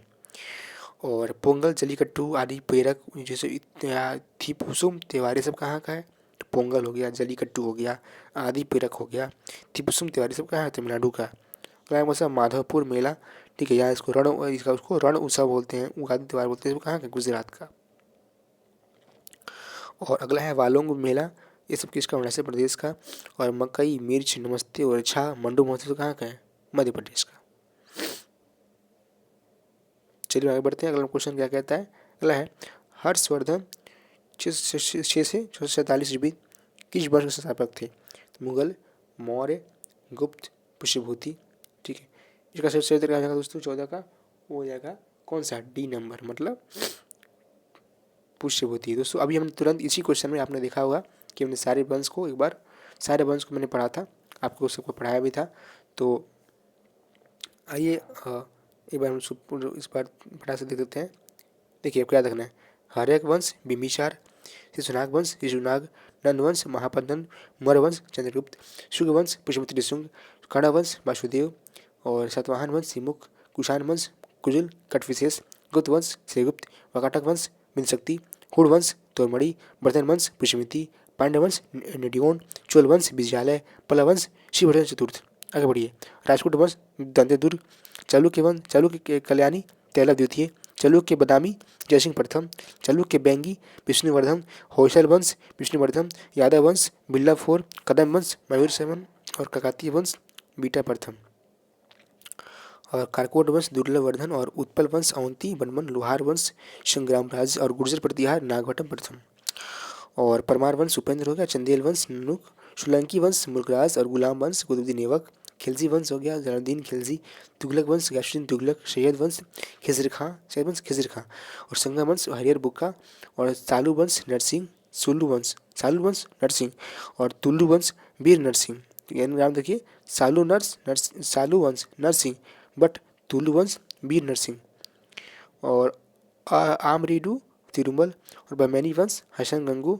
और निज़ाम शाही, मलिक मोहम्मद। और इमाद शाही, फ़तेहुल्लाह इमाद शाह। और कुतुब शाही वंश, कुली कुतुब शाह। और सरकी वंश, मलिक सरवर। और भोसले वंश, शिवाजी। और हैदराबाद के स्वतंत्र राज्य, निज़ाम उल मुल्क। ठीक है दोस्तों, तो उन्होंने इसको सारे वंश का नाम फटाफट अंदाज में पढ़ लिया। चलिए आगे बढ़ते हैं। अगला क्वेश्चन क्या कहता है? क्वेश्चन 15 क्या कहता है कि अखिल भारतीय मुस्लिम लीग का गठन कब हुआ था? 1906 में, 1910 में, 1905 में, 1908 में। तो सबसे इसका बताइए सही उत्तर। देखिए सही उत्तर क्या जाएगा दोस्तों, ये हो जाएगा 15 नंबर का ए, 1906 में हुआ था। ठीक है, अब चूँकि बात हो रही है किसका, संगठन की, तो जितने भी संगठन हैं हम देखेंगे। चलिए आते हैं, उसको पढ़ते हैं। तो आपको याद रखना है, जैसे कौन कहाँ पे कौन सा घटना कब हुआ था, उसको देखते हैं एक बार। आपको याद रखना है, क्रिप्स मिशन प्रस्ताव कब आया था? मार्च 1942 में। और उसे उसे संबंधित व्यक्ति कौन थे? Stephen Cripps. और अगला कौन सा? भारत छोड़ो आंदोलन 8 अगस्त 1942 को शुरू हुआ और महात्मा गांधी के द्वारा। और शिमला सम्मेलन कब हुआ था? तो 25 जून 1945 को सभी राजनीतिक दलों के सम्मेलन द्वारा। नौसेना विद्रोह 18 फरवरी 1946। ठीक है, प्रधानमंत्री इटली की घोषणा 15 मार्च 1946, जिसमें कि कहा गया कि भारत को हम लोग क्या करें, आज़ाद कर देंगे। और आगे याद रखना है कैबिनेट मिशन। देखिए इसका आगमन कब हुआ था? तो 24 मार्च 1946 को। अब इसमें कौन कौन व्यक्ति थे, नाम याद रखना है कैबिनेट मिशन में। तो इसमें 3 व्यक्ति थे। कौन था? Pethick Lawrence, Sir Stafford Cripps and A V Alexander. ये 3 व्यक्ति थे जो किस में थे, कैबिनेट मिशन से। नाम याद रखिए तीनों का। चलिए, प्रत्यक्ष कार्यवाही दिवस 16 अगस्त 1946 मुस्लिम लीग द्वारा। ये क्वेश्चन पूछा गया अभी आपके एग्जाम में, अभी क्वेश्चन यही पूछा गया था इसी सेट में। और अंतरिम सरकार की स्थापना 2 सितंबर 1946 को होती है, जिसमें नेहरू प्रधानमंत्री बनते हैं। और अब माउंटबेटन योजना 3 जून 1947 वायसराय माउंटबेटन के ने भारत विभाजन की घोषणा रखी है। किसमें, कब रखी थी? 3 जून 1947 को रखी थी। और स्वतंत्रता की प्राप्ति कब होती है? तो आपको पता ही होगा। ठीक है, और बाकी आगे देखिए, भूदान आंदोलन कब हुआ था? तो 18 अप्रैल 1951। अगला देखिए, इसमें और कुछ इंपॉर्टेंट है, जैसे आपको याद रखना है कि नेहरू रिपोर्ट कब आया था? तो अगस्त 1928 को आया था। ठीक है, बारदोली सत्याग्रह कब हुआ था? तो अक्टूबर 1928 को। और कांग्रेस का लाहौर अधिवेशन कब हुआ था? दिसंबर 1929 में, जिसमें हम लोग पूर्ण स्वराज्य का प्रस्ताव दिया गया था। और दांडी मार्च कब शुरू हुआ था? तो 12 मार्च 1930 से, जो कि 5 अप्रैल 1930 तक चला, उसको याद रखना है। और गांधी इरविन समझौता याद रखना कब हुआ था? 4 मार्च 1931 को हुआ था। इसको भी आपको याद रखना है। ठीक है, और पूना पैक्ट 24 सितंबर 1932, इस सबका आपको नाम याद रखना है। और फॉरवर्ड ब्लॉक का स्थापना कब हुआ था? तो 1 मई 1939 को किसने किया था? सुभाष चंद्र बोस ने किया था, नाम याद रखिए। और पाकिस्तान की मांग 24 मार्च 1940 को। और अगस्त प्रसाद को पारित हुआ तो 8 अगस्त 1940 को। ठीक है दोस्तों, जितने इंपॉर्टेंट फैक्ट्स थे हमारे भारतीय स्वतंत्रता क्रांति से संबंधित, उस सबको हमने यहाँ पे देख लिया है। चलिए हम बढ़ते हैं अगले क्वेश्चन क्या कहता है। अगला क्वेश्चन कहता है कि मौसम के सभी परिवर्तन डैश द्वारा संचालित होते हैं? चंद्रमा, सूर्य, तारा और जोबियन ग्रह। अब देखिए, सबसे पहले इसका आंसर बात करूँ तो आंसर हो जाएगा सूर्य का, क्या हो जाएगा? हो जाएगा बी नंबर। कौन सा? सूर्य। अब आपको याद रखना, सूर्य क्या है? हमारे सौरमंडल का मुखिया है। ठीक है, और सबसे अधिक सूर्य में कौन सा गैस है? तो हीलियम। ठीक है, और बात करूँ आगे इसका, देखिए तो चंद्रमा, सूर्य, चंद्रमा, तो इसी दोनों को मिला क्या होता है? समुद्र में ज्वारभाटा आता है, आपको उसका याद रखना है। और चंद्रमा जो है पृथ्वी का क्या है? उपग्रह है। और साथ में आपको ये भी याद रखना है कि जितने भी जैसे मौसम हो गया, आंधी तूफान, ये सब घटना जो होती है ना, ये सब किस मंडल में होती है? ये सब होती है क्षोभ मंडल में। और जो हमारा जो हवाई जहाज चलता है ना, वो एरोप्लेन, वो कहाँ चलता है? वो चलता है समताप मंडल में। ठीक है, और ओजोन परत कहाँ पे है? वो भी समताप मंडल में। इस सबका नाम को याद रखना है। और सूर्य क्या है? तो सूर्य एक तारा है। आपको नाम है, सूर्य क्या है? एक तारा है। चलिए आगे बढ़ते हैं। अगला क्वेश्चन क्या कहता है कि गुजरात के हजीरा से उत्तर प्रदेश के जगदीशपुर तक जाने वाली HBJ गैस पाइपलाइन इनमें से किस राज्य से होकर गुजरती है? झारखंड, मध्य प्रदेश, हिमाचल प्रदेश और उत्तराखंड है। ठीक है, अब देखिए इसमें सही उत्तर क्या हो जाएगा दोस्तों? 17 का वो हो जाएगा कौन सा? B number. कौन सा? मध्य प्रदेश। अब से बात हो किससे? बात हो रही है पाइपलाइन से, मतलब बात हो रही है इसका सड़क मार्ग का। तो ये मार्ग की बात है तो हम जितने भी सड़क मार्ग उसको देखेंगे। आपको याद रखना है कि राष्ट्रीय जितने भी राजमार्ग है सबसे लंबा राजमार्ग कौन है? तो NH 44। कौन है? NH 44। ठीक है, अब चलिए, अब जो की बात हो रही है किसका? NH की। तो अब क्या रखनी है? याद रखना है पुराना पुराना जो हमारा राष्ट्रीय राजमार्ग संख्या 1 और 2 था उसको हम लोग मिला के क्या बोलते हैं? ग्रांड ट्रंक रोड बोलते हैं। ठीक है, इसको याद रखना है। अब देखिए सबसे अधिक हमारा लंबा राजमार्ग कौन है? तो NH 44 है। कहाँ से? श्रीनगर से कन्याकुमारी। और बाकी ये याद रखिए इंपॉर्टेंट सबसे, और इसको याद रखना है NH 19 कहाँ से? तो दिल्ली से कोलकाता। ठीक है, और ये याद रखिए आप कौन सा? तो ये चेनारी नासिरी सुरंग, ये आपको कहाँ पे है? तो ये आपको पड़ेगी जम्मू और श्रीनगर के बीच जुड़ती है, उसका नाम याद रखना है।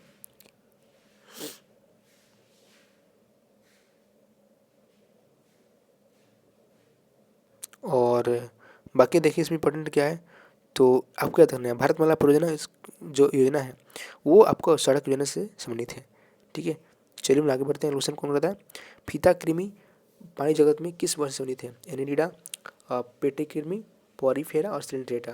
दोस्ती इसका जो मैं बात करूँ आपका राइटनेस का, तो वो हो जाएगा 18 का। क्या हो जाएगा? 18 का बी नंबर। कौन सा? पेट कृमि। अब देखिए अब यहाँ बात हुई इसका एनिलिडा का। तो देखिए हम लोग बात करें ना, तो हम लोग भी एनिलिडा, पॉलीफिलस सिलेंट्रेटा, तो एनिलिडा का नाम याद रखना है। इसके अंदर कौन जीव आते हैं? पटकृमि, ठीक है, पॉरीफेरा, सिलेंट्रेटा। ठीक है, तो इसका आपको पूरा याद रखना है इस बारे में कौन कौन से जीव आते हैं। देखिए तो आपको याद रखना है एनिलिडा में क्या होता है। इसमें आपका जो एग्जाम्पल याद रखिए, केचुआ हो गया, जोक हो गया, निरिस हो गया, ये सब कौन है? ये सब एनिलिडा के प्राणी है। केचुआ, जोक और आगे देखना है केचुआ में 4 जुड़ी हृदय होते हैं। ठीक है, और केचुआ में आँख नहीं होता और उसके जीव द्रव्य में हीमोग्लोबिन का विलय हो जाता है। अगला नाम कौन सा हमारा? पॉलीफेरा। तो पॉलीफेरा में याद रखिए, पॉलीफेरा में याद रखिए इसका एग्जाम्पल याद रखना है आपको। ठीक है, जैसे इसमें आपको एग्जाम्पल याद रखना है साइयन, साइकन, मैमोनिया, स्पंज, ये सब किसके एग्जाम्पल हैं? तो इसे पॉलीफेरा का एग्जाम्पल है। अगला है सिलेंट्रेटा, इसको याद रखिए जैसे हाइड्रा हो गया, जेलीफिश हो गया, ठीक है, एनिमेन हो गया, मूंगा हो गया, सब किसका एग्जाम्पल है? सिलेंट्रेटा का। ठीक है, तो चलिए आगे बढ़ते हैं। अगला आपको क्वेश्चन कौन सा है? तो निम्न में से कौन सा सर्प नौका दौड़ का एक भारतीय खेल है? खो खो, ठीक है, वल्लम और मलखंभ मैदानी हॉकी। तो बात उसका राइट आंसर का, तो 19 का क्या दोस्तों? 19 का क्या हो जाएगा आंसर? वो हो जाएगा बी नंबर, मतलब वल्लम कली। ये नाम कुछ इसमें अजीब तक दिया है। ठीक है, बस अभी तो हो गया खेल से पूछा गया, तो आप आइए हम देख लेते हैं खेल से कौन कौन से जो इंपॉर्टेंट फैक्ट्स को देखते हैं फटाफट तरीके से। कुछ इंपॉर्टेंट नहीं याद रखने से, हॉकी के नाम याद रखिए जो इंपॉर्टेंट वर्ड्स हैं, जिससे आपका रखना है stick, penalty, stroke, scoop, side line, referee, tiebreaker, penalty, undercutting, bully centre, forward, roll on, push in, shooting, half volley, full back, ये सब किसका है? इस जितने भी शब्दावली हैं वो सब हॉकी के हैं। आपको नाम याद रखिए। और दूसरा आपको याद रखना है कौन सा? खो खो। तो खो खो का याद रखिए कौन सा? खो खो में आपको याद रखना है खो खो का जो इंपॉर्टेंट वर्ड्स हैं उसको एक बार देख लेते हैं हम लोग। देखिए चेंज, एक्टिव, चेंजर, रनर्स, फ्रिजो, पोन, कॉल्सन, ये सब किसका है? ये सब खो खो का वर्ड है। दोस्तों ये सब जितने इंपॉर्टेंट से नाम थे उस हमसे देख लिया। अब चलिए हम आगे बढ़ते हैं। अगला हमारा क्वेश्चन है, इसमें देखिए और कुछ इंपॉर्टेंट जो जो खेल से बात हो रही है ना, जितने भी इंपॉर्टेंट इस बार मिला है अर्जुन पुरस्कार, सारे पुरस्कार देख लीजिए। अब जितने भी अर्जुन पुरस्कार है या मेजर ध्यानचंद पुरस्कार है उसको देख लेते हैं एक बार। ठीक है, तो आप क्या करना है, इस बार श्री शरद कमल अंचत को क्या मिला है? मेजर ध्यानचंद पुरस्कार मिला है, जो कि सबसे सर्वोच्च पुरस्कार है। और 21 के समय कौन सा खेल खेलते हैं? Table tennis. भैया बात करते हैं अर्जुन पुरस्कार का, तो याद रखिए इसमें टोटल 25 खिलाड़ियों को दिया गया है। चलिए एक एक सबका नाम पढ़ेंगे। जैसे Seema Punia athletics, Eldhose Paul athletics, Avinash Mukund Sable athletics, Lakshya Sen badminton, Prannoy H S badminton, Amit boxing, Nikhat Zareen boxing, Bhakti Pradeep Kulkarni शतरंज, आर प्रकानंदा शतरंज, Deep Grace Ekka hockey, Sushila Devi judo, Sakshi Kumari kabaddi, Nayan Moni Saikia lawn bowl, Sagar Kailash Ovhalkar mallakhamb, इवल्वेस्की उलाविन, ओम प्रकाश मिठावल, सीजा सुकुला और विकास ठाकुर भारोत्तोलन, अंशु कुश्ती, सरिता कुश्ती, परवीन कुस्सू, मानसी गिरीश चंद्र जोशी पैरा बैडमिंटन, तरुण ढिल्लो पैरा बैडमिंटन और जर्लिन अनिका जे बाथिर बैडमिंटन। तो इस इतनी परिणाम मैंने बता दिया आपको। चलिए आगे बढ़ते हैं। अगला क्वेश्चन क्या कहता है, यदि न्यायपालिका का यह मानना है कि संसद द्वारा पारित विशेष कानून संविधान के मूल ढांचे का उल्लंघन करता है तो उसके पास ऐसे कानूनों की रद्द करने की शक्ति है। इसे डस कहता है। इसे क्या कहता है? न्यायिक समीक्षा, विवाद समाधान, न्यायिक सक्रियता और जनहित याचिका। तो इसका सही रहेगा दोस्तों, सही तो हो जाएगा 20 का ए नंबर, न्यायिक समीक्षा।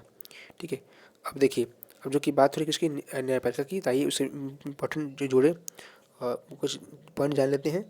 देखिए, आपको याद रखना है कि सर्वोच्च न्यायालय में मुख्यतः सहित कुल 8 न्यायाधीश मूल समय की गई थी। ठीक है, बाद में बढ़ता गया और अभी 2009 से में बढ़ के कितना हो गया, 31 हो गई है। और इसको नियुक्ति कौन करता है, तो राष्ट्रपति करते हैं। इसको आपको याद रखना है। ठीक है, और इसका इम्पोर्टेंट अनुच्छेद कौन सा है, तो उच्च न्यायालय का। तो आपको याद रखना है, मन उच्च न्यायालय जो है ना, अन्य न्यायाधीश परामर्श ले सकता है। कहाँ कहाँ गया, 124 में कहा गया। ठीक है, और याद रखिए, और सर्वोच्च न्यायालय से संबंधित अनुच्छेद आपको याद रखना है। इसका अनुच्छेद कौन सा है, तो अनुच्छेद है आपका कौन सा, 124। सर्वोच्च न्यायालय की न्यायाधीश की युक्ताएं तो आपको पता ही होगा। और बाकी इसमें ये देखिए, सर्वोच्च न्यायालय का को रिट जारी करने का अधिकार है। उसमें कितना होता है, 5 रिट। और हमारे संविधान के मौलिक अधिकारों का रक्षक भी है। अभिलेख न्यायालय भी यही है। ठीक है, और पुनर्विचार संबंधी जितने भी क्षेत्र के अधिकार होते हैं सब सर्वोच्च न्यायालय के पास में। आगे बढ़ते हैं। अगला क्वेश्चन कौन करता है, निम्न से किसे ग्रीष्मकालीन ओलंपिक 2020 वर्ष 2021 में खेला गया था, तो उसमें क्या बोला है कि सिल्वर मेडल किसने जीता है, सिल्वर मेडल रवि कुमार दहिया। ठीक है, अगला ऑप्शन है बजरंग पुनिया, लॉरिना बोरहेगन और पीवी सिंधु। देखिए, समग्र इसका सही तरीका दोस्तों, ये जगह 21 का ए नंबर, रवि कुमार दहिया। ठीक है, और अभी अभी अभी अभी हमने हाल ही में सारे खिलाड़ियों का नाम देखा था। ठीक है, चलिए आगे बढ़ते हैं। अगला क्वेश्चन कौन सा है, मार्च 2022 में पंजाब के नए मुख्यमंत्री कौन बने? नवजोत सिंह सिद्धू, अमरिंदर सिंह, भगवंत मान और अरविंद केजरीवाल। देखिए, आप जो कि यहाँ से देखिए, पहली बात को उसका सही उत्तर का 22 का हो जाएगा आपका कौन सा, सी नंबर, मतलब भगवंत मान।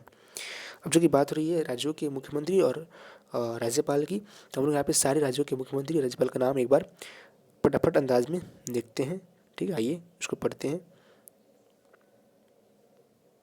चलिए, याद रखना आपको, अरुणाचल प्रदेश का राज्यपाल कौन है, केथी पटनायक, मुख्यमंत्री पेमा खांडू, त्रिपुरा का मणि शाह मुख्यमंत्री हैं, और सत्यदेव नारायण आर्य यहाँ के क्या हैं, राज्यपाल है। उसी से नागालैंड का याद रखना है, नेफ्यू रियो मुख्यमंत्री और एल गणेशन वहाँ के राज्यपाल, और मिजोरम का एन बीरेन सिंह मुख्यमंत्री, जबकि अनुसुईया उइके आपकी क्या है वहाँ की सही। मिजोरम का आपको याद रखना है, मिजोरम का क्या है, मिजोरम का जोरमथंगा यहाँ का क्या है, जोरमथंगा यहाँ के मुख्यमंत्री हैं, और हरिबाबू कम्भम पाती यहाँ के राज्यपाल है। जबकि बात करूँ किसका, आपका मणिपुर का, तो एन बीरेन सिंह वहाँ के सीएम है, और अनुसुईया उइके वहाँ की राज्यपाल है। अगला है मेघालय। मेघालय में आपका रखना है कोनन संगमा वहाँ के मुख्यमंत्री हैं, और पी चौहान वहाँ के, मतलब फागू चौहान वहाँ के हैं गवर्नर हैं। और सिक्किम में याद रखना है कि प्रेम सिंह तवांग वहाँ के मुख्यमंत्री हैं, और लक्ष्मण आचार्य गवर्नर हैं। अगला बात करते हैं किसका, हिमाचल प्रदेश का। याद रखिए, आपको सुखविंदर सिंह सक्खू ये इसके यहाँ के सीएम हैं, और राजेंद्र विश्वनाथ आर्लेकर जो है यहाँ के राज्यपाल है। और उत्तराखंड में लेफ्टिनेंट जनरल गुरमीत सिंह यहाँ के राज्यपाल है, और सीएम कौन है, पुष्कर सिंह धामी। पंजाब के सीएम कौन है, भगवंत मान, जो क्वेश्चन पूछा गया है। और यहाँ के गवर्नर कौन है, तो बनवारी लाल पुरोहित। हरियाणा के कौन है सीएम, मनोहर लाल खट्टर। और यहाँ के गवर्नर कौन है, बंडारू दत्तात्रेय। यूपी की बात करूँ, यूपी में हम याद रखना है योगी आदित्यनाथ यहाँ सीएम है और आनंदीबेन पटेल यहाँ के गवर्नर है। बिहार याद रखिए, बिहार में राजेंद्र आर्लेकर यहाँ के गवर्नर है और सीएम नीतीश कुमार। और झारखंड की बात करूँ तो याद रखना, झारखंड में याद रखिए यहाँ पे आपको याद रखना है कि झारखंड में यहाँ की जो यहाँ सीएम है कौन है, हेमंत सोरेन, और राज्यपाल कौन है, सीपी राधा कृष्णन। पश्चिम बंगाल में याद रखिए, पश्चिम बंगाल में आपका ये यहाँ के सीएम कौन है, ममता बनर्जी, ठीक है। और यहाँ के राज्यपाल कौन है, सीबी आनंद बोस है। और उड़ीसा में याद रखिए, उड़ीसा के सीएम कौन है, नवीन पटनायक, और प्रोफेसर गणेशी लाल जो है ना वो यहाँ के गवर्नर है। मध्य प्रदेश का याद रखिए, मध्य प्रदेश का शिवराज सिंह चौहान यहाँ के सीएम है और मंगू भाई छगन भाई पटेल यहाँ के कौन है, गवर्नर है। अगर हमें छत्तीसगढ़, याद रखिए इसका भूपेश बघेल यहाँ के सीएम है और बीबी हरिचंद्रन यहाँ के गवर्नर है। बात करें इसका राजस्थान का, याद रखिए राजस्थान में याद रखना है अशोक गहलोत वहाँ के सीएम है और कलराज मिश्र वहाँ के राज्यपाल है। गुजरात में याद रखिए भूपेंद्र पटेल वहाँ के सीएम हैं और श्री आचार्य देवव्रत वहाँ के राज्यपाल हैं। महाराष्ट्र में याद रखिए, महाराष्ट्र में आपका एकनाथ शिंदे वहाँ के सीएम हैं और रमेश बैस वहाँ के क्या हैं, वहाँ के राज्यपाल हैं। कर्नाटक में याद रखिए, कर्नाटक में बसवराज बोम्मई वहाँ के सीएम हैं और थावरचंद गहलोत वहाँ के राज्यपाल हैं। गोवा में प्रमोद सावंत वहाँ के सीएम हैं और PS श्रीधरन पिल्लई वहाँ के राज्यपाल है। तो केरल में याद रखिए पिनरई विजयन वहाँ के क्या है, वहाँ के कौन है, सीएम है और आरिफ मोहम्मद खान वहाँ के राज्यपाल है। आंध्र प्रदेश में याद रखिए, आंध्र प्रदेश में जगनमोहन रेड्डी वहाँ के सीएम है और S अब्दुल नज़ीर वहाँ के राज्यपाल है। तेलंगाना में याद रखिए के चंद्रशेखर राव वहाँ के सीएम है और डॉक्टर तिमिलिसाई वहाँ के सुंदरराजन वहाँ के राज्यपाल है, ठीक है।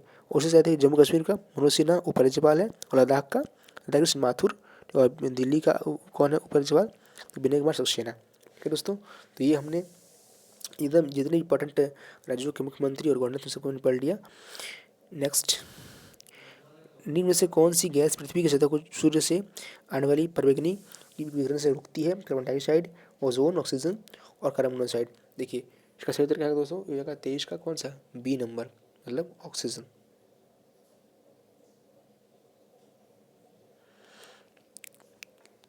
तेईस का जगह बी नंबर, मतलब 23 का इसका जगह बी नंबर।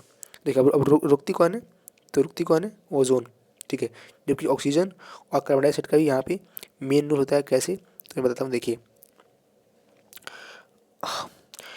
यहाँ पे जो अल्ट्रावायलेट रेज आती है ना वहाँ से, वायुमंडल से, तो उसको ओजोन रुकती है। और इसलिए कहते हैं कि इसको मतलब बहुत दिन से, चूँकि ओजोन में क्या है, ओजोन में छिद्र हो गया है बताया जा रहा है, तो इसी कारण से हो गया है, क्योंकि परवैंगनी किरणें बहुत हानिकारक होती है, ठीक है।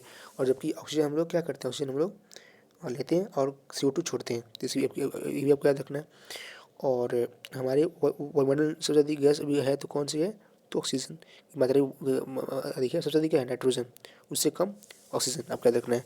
और कार्बन मोनोऑक्साइड के नाम याद रखिए, सबसे हानिकारक गैस है, जो कि कभी बार फैक्ट्रियों में इसकी मात्रा बढ़ जाती है तो मजदूरों की मौत हो जाती है, ठीक है। और ये भी जो है ना, ये आपका ग्रीन हाउस को बढ़ाने में इसका भी काफ़ी बड़ा योगदान है, उसका CO का काफ़ी ज़्यादा योगदान होता है ग्रीन हाउस को बढ़ाने में, ठीक है। तो एक तरह से हानिकारक गैस है। आगे बढ़ते हैं, अगला रखिए आप कौन सा, इनमें से कौन सा संपर्क बल उदाहरण है, विद्युत बल, पेशीय बल, गुरुत्वाकर्षण बल और चुंबकीय बल। देखिए सबसे पहले इसका सही उत्तर का वजह कौन सा, 24 का बी नंबर, पेशीय बल, ठीक है। मतलब जैसे हम लोग बॉडी का कंडक्ट रहता है। चलिए बात करें विद्युत बल का, तब याद रखना है एक फार्मूला होता है बहुत इंपॉर्टेंट विद्युत बल का, F बराबर K Q1 Q2 बटा R², जिसको क्या बोलते हैं, विद्युत बोलते हैं। और एक और याद रखिए, बल का जो विभव क्षेत्र क्या होता है, बल का वो होता है M, बोलिए एक बार, mL/10⁻²। मतलब F बराबर क्या होता है, ma, तो M से मास हो गया, A का हो गया L/10⁻² हो गया, तब याद रखना है। और बल का SI यूनिट क्या होता है, तो न्यूटन, ठीक है। और इसका सीजीएस यूनिट क्या होता है, तो होता है आपका कौन सा, डाइन, कौन सा, डाइन। और एक न्यूटन बराबर 10⁵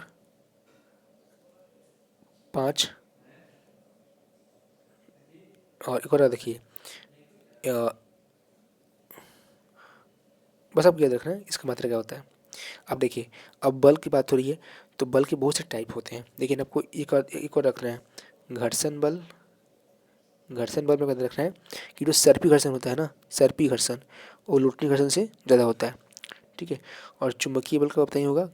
और यहाँ पे बात की गुरुत्वाकर्षण बल का, तो याद रखिए इसका मात्रा क्या होता है, इसका यूनिट मतलब इसका संख्या जी होता है, ठीक है। उसका मात्रा इसका भी वैल्यू याद रखिए 6.67 गुना 10⁻, इतना से इस चीज़ को याद रखना है, ठीक है।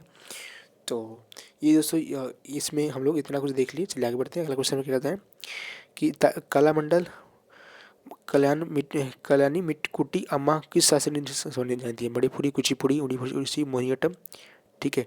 अब देखिए इसका सही उत्तर क्या होगा दोस्तों, 25 का हो जाएगा डी नंबर, कौन सा, मोहिनीअट्टम। अब चलिए बात हो रही है किसकी, शास्त्रीय नृत्य की, तो एक बार हम सारे को पढ़ेंगे। देखिए भरतनाट्यम, यामिनी कृष्णमूर्ति, सोनल मानसिंह, रुक्मणी देवी, और उडवेल टी बाल सरस्वती, पद्मा सुब्रमण्यम, एस के सरोज, राम गोपाल, लीला सैमसंग, मृणाली साराभाई, बैजयंती माला, ये सब लोग भरतनाट्यम से सुनीत हैं। और नाम है कुचिपुड़ी, तो यामिनी कृष्णमूर्ति, लक्ष्मी नारायण शास्त्री, राधा रेड्डी, ठीक है। और वेदांतम सत्यनारायण, ये सब सुनीत है, ये सब सुनीत हैं कुचिपुड़ी से। अगला है उड़ीसी, उड़ीसी में नाम है सोनल मानसिंह का और किरण सहगल, रानी कर्ण, कालीचरण पटनायक, ये सब किससे सुनीत हैं, उड़ीसी से। अगला नाम है कौन सा, और ये भी याद रखिए मोहन महापात्र, ये सब क्या है, ये नृत्य गुरु हैं। कथकली में आप देखिए बलतोल नारायण मेनन, उदयशंकर, कृष्ण नायर, ठीक है। और मृणाली साराभाई, ये सब की सुनीत है, ये सब कथकली से। अगला कथक याद रखिए बिरजू महाराज, लच्छू महाराज, सुखदेव महाराज, सीतारा देवी, गोपी कृष्ण, शोभना नारायण, ठीक है। और चंद्रलेखा, ये सब की सुनीत है, ये सब कथक सुनीत है। दोस्तों ये सब जितने इंपॉर्टेंट हमारे शास्त्रीय नृत्य थे उसको हमने देख लिया। और इस तरह से हमने 25 क्वेश्चन का एक अच्छे से एनालाइज करके इसको आज के सीरीज में कंप्लीट कर लिया। दोस्तों आशा करता हूँ कि आपको वीडियो अच्छा लगा होगा, अगर वो दिल से अच्छा लगा हो तो प्लीज़ लाइक ज़रूर करें। और साथ में अगर चैनल पर नए हैं इसको सब्सक्राइब कर लीजिए, ताकि मैं अगर नेक्स्ट सीरीज लाऊंगा तो आप तक पहुँच सके। और प्लीज़ दोस्तों इस वीडियो को लाइक ज़रूर करें, ताकि हमें नेक्स्ट वीडियो लाने में मोटिवेशन मिल सके। धन्यवाद। चलिए मिलते हैं अगले वीडियो में, तब पढ़ते रहिए, इंजॉय करते रहिए। थैंक्स।